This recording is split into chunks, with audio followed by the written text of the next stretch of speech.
Ẹ kú dédé wòye gbogbo ẹ̀yin tẹ́ ń wò wá nílé tẹ́ ń gbọ́ wá lókè lódò l'Áfíríkà ní Nàìjíríà ní gbogbo òkè òkun pátápátá lórí ilẹ̀ àgbáyé. Orí KYTV la wà yìí ti KGM Promotions. Àwọn tí wọ́n ṣe oríṣiríṣi nǹkan tí máa fi ń mú yín lára tó fi ń mú yín lára dá ní ilé níbi tá a wà yìí láti ń ṣùtù fídíò tá à ń gbé amóhùnmáwòrán orin gbajúgbajà òṣèré ni tí olórin orin ìrere Taiwo OJodu. Tẹ́ bá wò ní ẹ̀yìn mi nísìí ẹ ti rí pé àwọn nǹkan kan ń lọ lábẹ́lẹ̀ wọ́n dẹ̀ ti ń ṣùtù àwọn fídíò yẹn ó dẹ̀ ń lọ wẹ́rẹ́wẹ́rẹ́ fún ìgbádùn gbogbo ẹ̀yin tẹ́ wà nílé. Nítorí náà ẹ má yí kúrò lórí KYTV, ẹ lọ sórí ayélujára Facebook ẹ rí KYTV níbẹ̀, lórí Instagram IAM_KGN òun ni kẹ́ ẹ máa kàn sí. Ohun ọ̀pọ̀lọpọ̀ ohun láti fi dá yín lára yá ló máa wá sórí amóhùnmáwòrán yín, ẹ má yí kúrò níbẹ̀. KYTV ló lètò ètò ní KYTV. Èmi ni tiyín tòótọ́ Ṣẹ́gun Ọlárewájú Mr. White, ẹ má yí kúrò níbẹ̀. Aha, a tún ti padà dé sójú ìran yín ẹ̀yin ti KYTV. Èmi ni ọmọ yín Ṣẹ́gun Ọlárewájú Ṣẹ́gun White. Èmi náà ni mò ń wà pẹ̀lú yín lórí fídíò èèyàn wa olórin gbajúgbajà náà tí à ń ṣe fídíò wọn lọ́wọ́lọ́wọ́, Taiwo OJodu. Wọ́n ní lẹ́yìn ọkùnrin tó jẹ́ aláṣeyọrí, wọ́n ní obìnrin máa ń wà lẹ́yìn wọn. Òyìnbó ló sọ bẹ́ẹ̀, mo túmọ̀ ẹ̀ sí Yorùbá ni ẹ̀yin tẹ́ wà nílé ẹ máa bá mi gbọ́. Lórí KYTV náà la wà yìí. Ẹ jọ̀wọ́, a ní ìyáàfin Olúwaṣèyí OJodu lórí ètò yìí láti fi ọ̀rọ̀ wá wọn lẹ́nu wò. Ìyáàfin ẹ káàbọ̀. Ẹ kúlé. Ojú yín gún régé lénìí. Ẹ jọ̀ọ́ kí làṣírí ẹwà yín? Ọlá Ọlọ́run. Ọlá Ọlọ́run àti àtìlẹ́yìn olówó orí mi. Mo fẹ́ bèrè lọ́wọ́ yín kí a dúpẹ́ lọ́wọ́ Ọlọ́run yín pé àwọn olórin wa Taiwo OJodu ni wọ́n là ń ṣùtì fídíò wọn lọ́wọ́lọ́wọ́.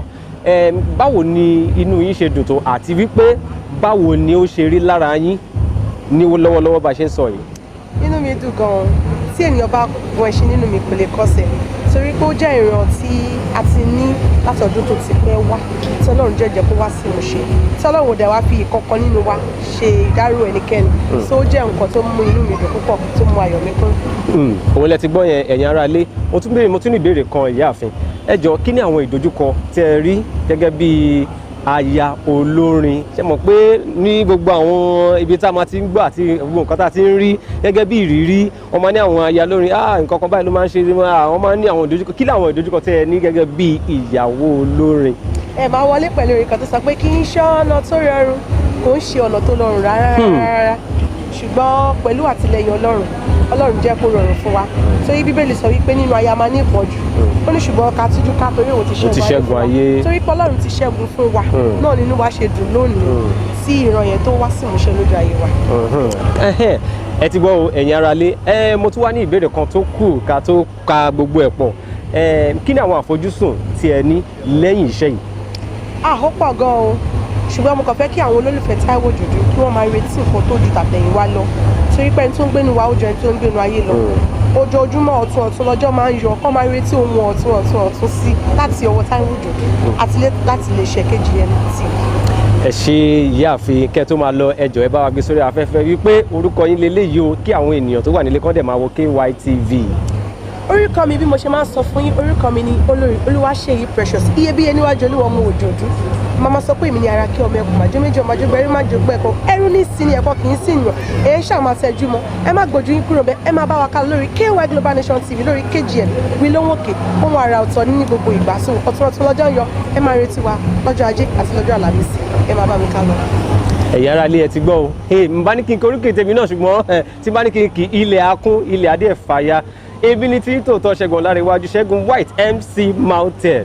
Ọmọ tó ń sọ handsome bọ́bọ́ ẹ má jẹ́ ń kí mo ní mò ní kíra mi. Ẹ máa wo KYTV, má gbé kúrò níbẹ̀. Tó o bá gbé kúrò pẹ́rẹ́. Ẹ tún ti padà dé, àwa náà ti dé fún yín nítorí tí yín làwa ṣe wà ń bíbà. Táwọn ò bá sí ń bí ẹ̀yin ò ní sí ń bẹ̀, tẹ́yin ò bá dẹ̀ sí ń bẹ̀ àwọn ò ní sí ń bí. Ẹ káàbọ̀ lẹ́ẹ̀kan sí. Ẹni tí mo ti wá gbé wá lẹ́ẹ̀kan sí yìí, wọ́n ní igi ńlá ló ń ṣe kí ni o. Ẹ parí ẹ̀ nílé. Ẹ jọ̀ọ́ ladies and gentlemen, ọkùnrin àti obìnrin, ọmọdé àti àgbà, ẹ bá mi welcome olórin gbajúgbajà ti gbogbo àgbáyé èyí táwọn èèyàn fẹ́ gbọ́ lọ́wọ́ yìí ọ̀rọ̀ tó ń sọ lọ́wọ́lọ́wọ́ Taiwo OJodu ẹ káàbọ̀ sórí ètò. Ẹ káàbọ̀ gbogbo ẹ̀yin olólùfẹ́ mi, ẹ̀yin tèmi nílé lóko káàkiri àgbáyé, mo kí yín.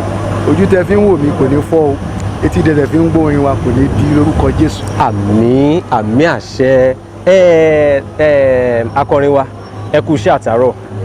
A rí pé kò easy láti jẹ́ ọmọkùnrin, ẹ̀yin náà látúrí wẹ́rẹ́ yìí. Ẹ jọ̀ọ́ báwo ni ẹ ṣe feel, báwo lára yín ṣe ń rí lọ́wọ́lọ́wọ́ báyìí? Ṣé ara yín gbé bọ́dì ni àbára yín jó skelewu àbò ń jó ṣọ̀kì àbí kí lára yín ṣe lọ́wọ́lọ́wọ́ báyìí sọ fún wa? Ṣáájú ohun gbogbo mo kọ́kọ́ fi àkókò ìdúpẹ́ lọ́wọ́ ẹni tó ní ayé àti ọ̀run. Bíbélì wípé ẹnikẹ́ni ò lè róhunkóhun gbà bí kò ṣe pé a fún láti ọ̀run wá. Bẹ́ẹ̀ni. Gbogbo ẹni tó wà lókè lénìí orí ọ̀fẹ́ lórí gbà. Ibi tí mo dé lénìí àánú ni mo rí gbà. Inú mi ń dùn gan lọ́pọ̀lọpọ̀. Mo dẹ̀ ń gbàdúrà pé olórin tí àwọn náà ń fẹ́ gùn kan báyìí tó ti ń wọ àwọn náà lọ́kàn tó ti ní oyún rere sínú, lórúkọ Jésù àwọn náà máa lè bí. Àmín. Pé kò ń ṣe nǹkan tó rọrùn. Àwa náà kàn máa ń wo àwọn tó máa ń ya fídíò yẹn, ìgbà tèmi náà wá wọnú fíìmù yẹn wáyé pé ó rọrùn kí n má sọ nǹkan mi ṣùgbọ́n gbogbo ògo fún Ọlọ́run tá a ti ẹ̀rí ṣe. Bẹ́ẹ̀ni. So inú mi dùn gidi gan, tẹ́yàn bá gun ẹṣin nínú mi ní wákàtí kò lè kọsẹ̀.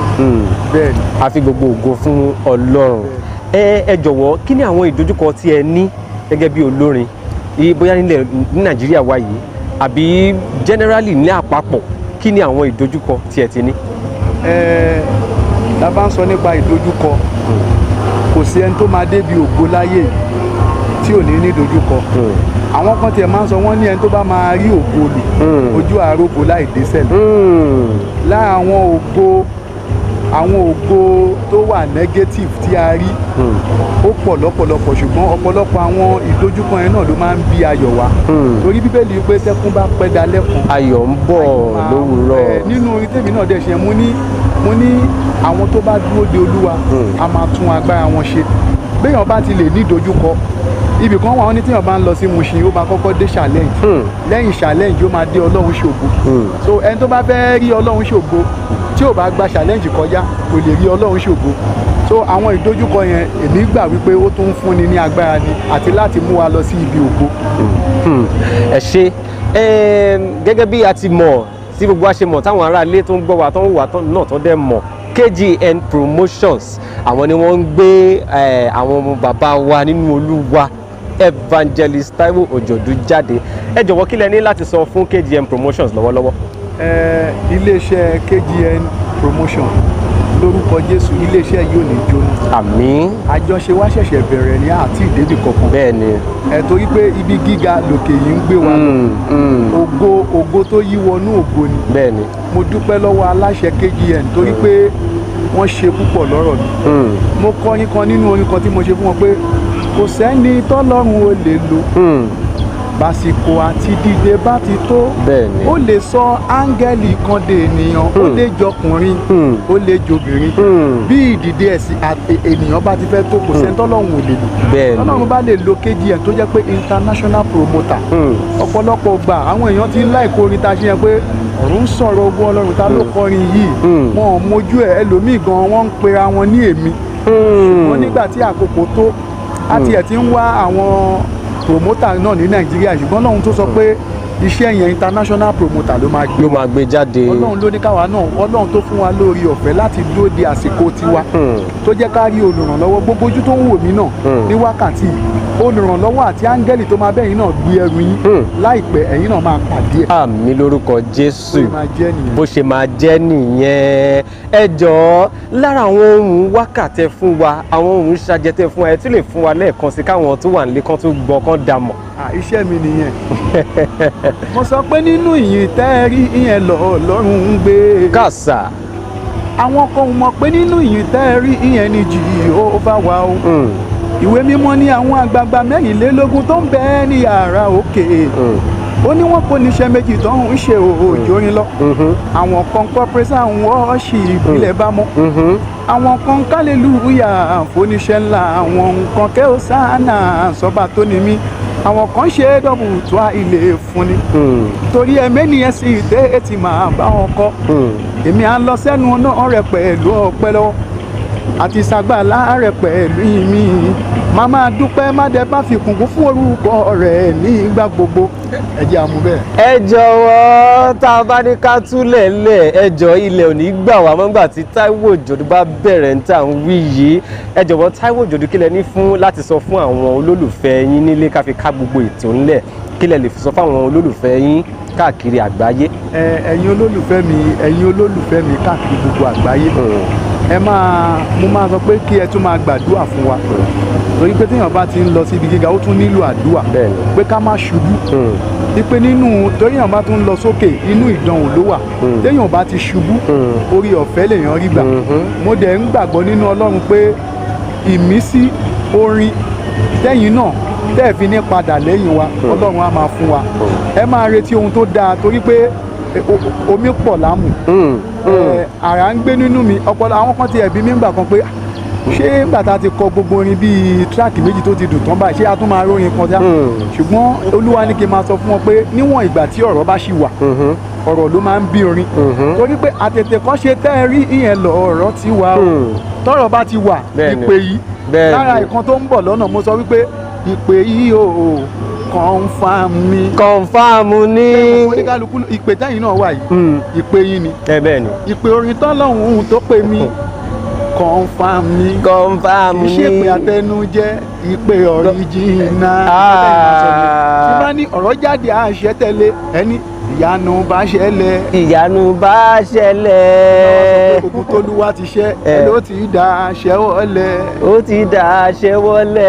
ẹni bá sọ pé òun fẹ́ gbógun ó máa fẹ́ mí ẹ̀ di ni. ó dẹ̀ máa fẹ́ mí ẹ̀ di. Taiwo Òjòdú ẹ jọ̀wọ́ ẹ wo ó ti dùn jù tabaníkà túlẹ̀ lẹ́sẹ̀ ilẹ̀ ò ní gbà wá mọ́ ẹ jọ Taiwo Òjòdú one sentence ọ̀rọ̀ kan ẹ kàn bá wa sọ pé ẹ̀yin ará ilé èmi ni báyìí ẹ máa wo KYTV ó yá o. ẹ̀yin ará ilé níbikíbi tẹ́ bá wà láti máa wò mí èmi ni ọmọ yín àbúrò yín ẹ̀gbọ́n yín Taiwo ọmọ Òjòdú ògo Ọlọ́run táyé ń pariwo ẹ máa fi àkókò yìí wo KGN KY Global TV station ẹ máa wò ẹ má gbé kú o tẹ́ bá gbé kú o ó lè fa bá o. ṣe ti gbọ́ òun lẹ gbọ́ sétí yẹn èmi ní tí tòótọ́ Ṣẹ́gun Ọlárẹ̀wájú aka Mr White aka MC Mounted aka Handsome Bobo aka ẹ má jẹ́ kí n sọ tán ẹ jọ ẹ máa wo KYTV ẹ má gbé kúrò níbẹ̀.